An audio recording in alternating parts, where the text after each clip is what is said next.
आपको मैं कबूतर के बारे में कुछ पुरानी बातें बताता हूँ जो राजा महाराजा के दौर की बातें हैं। एक देश था, वहाँ एक राजा राज करता था। उसके पास बहुत बड़ी सेनाएं थी और जासूस थे। उन जासूसों के जरिए से उस राजा को ये खबर पहुंची कि हमारे देश में बाहर के जासूस है जो हमारे देश के खिलाफ षड्यंत्र रचते हैं, जैसे बगावत करना, आपस में लड़ी झगड़ा करवाना। तो राजा को इस बात का हमेशा डर रहता था कि ऐसा ना हो कि एक दिन बाहर की सेना आके हमारे देश में आक्रमण कर दे और ये देश को लूट ले और अपने इख्तियार में ले ले। तो राजा जब भी अपना संदेश दूसरे राज्य तक पहुंचाता, अपने आस पड़ोसी देश, मित्र देश के पास या अपने सेनापति के पास, तो उसका संदेश वापस नहीं आता। और जब नहीं आता तो पता करते तो मालूम चलता कि जो संदेश लेके गया उसको या बंदी बना लिया गया या मार दिया गया। तो इस बारे में राजा कई बार आपस में अपने मंत्रियों से मीटिंग करता, पर कुछ हल नहीं निकलता। एक दिन जब राजा इस बारे में डिस्कस कर रहा था अपने राज्य में, तो एक कबूतरबाज आया दरबार में और राजा से मिलने की इच्छा की। जब दरबारी ने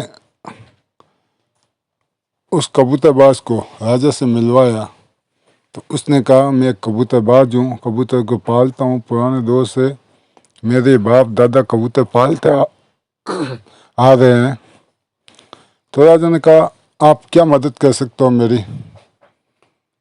तो राजा को उसने बोला कि मुझे पता है कि ऐसा होता है इस देश में कि जब भी आप किसी को संदेश भेजते हैं वो संदेश वापस नहीं आता है आपके पास। तो मैं चाहता हूँ कि मैं कुछ संदेश भेजूँ कबूतरों के जरिए से। तो राजा को उस पर विश्वास नहीं हुआ, फिर भी आखिरकार यह फैसला लिया गया कि एक बार उसको चेक कर लेते हैं। तो एक कबूतर को संदेश दे के जब भेजा गया अपने मंत्री के पास, सेनापति के पास, तो संदेश लेके कबूतर वापस आया।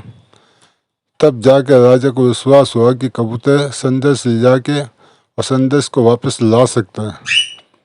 तो ऐसा जब एक वक्त आया और राजा को पता चला कि कब भी इस देश पे आक्रमण हो सकता है, तो उसने अपने सेनापति को ये कबूतर के जरिए, कबूतरबाज को जब बुलाया गया वापस कि अब खतरा है और आप संदेश भेजिए आस पड़ोस के मित्र देशों में और मेरे सेनापति को कि आक्रमण होने की पूरा वो हो गया डाउट कि कब भी इस देश पे आक्रमण हो सकता है। तो उस कबूतरबाज ने सब जगह ये संदेश भेज दिया अपने मित्र, जो भी राजा के मित्र थे और सेनापति को, कि तैयार कर लो अपनी सेनाएं कि कब भी आक्रमण हो सकता है इस देश पर। जब संदेश सब लोगों के पास पहुंच गया तो सबने तैयारी शुरू कर दी। जब वो वक्त आया आक्रमण बाहर के देशों ने इस देश पर करने के पर, तो पहले से सबकी सेना तैयार थी, जिस कारण से वो लोग जब आक्रमण किए, जंग हुई, तो उनको मुंह की खानी पड़ी और बहुत बड़ा उनको नुकसान हुआ। बस वजह ये बनी वो कबूतरबाज। जब ये चीज़ ख़त्म हुई, लड़ी झगड़ा, राजा ने उस कबूतरबाज को बुलाया और उसको बहुत सम्मानित किया और अपने देश में, अपने राज्य में उसको जगह दी और बहुत बड़ा कबूतर पालक बना के इसको दिया कि तुम यहाँ कबूतर पालो, ये बहुत काम की चीज़ है। तो ये कुछ बात थी कबूतर के बारे में पुराने टाइम की, जो आपको मैं इस वीडियो में रखा हूँ।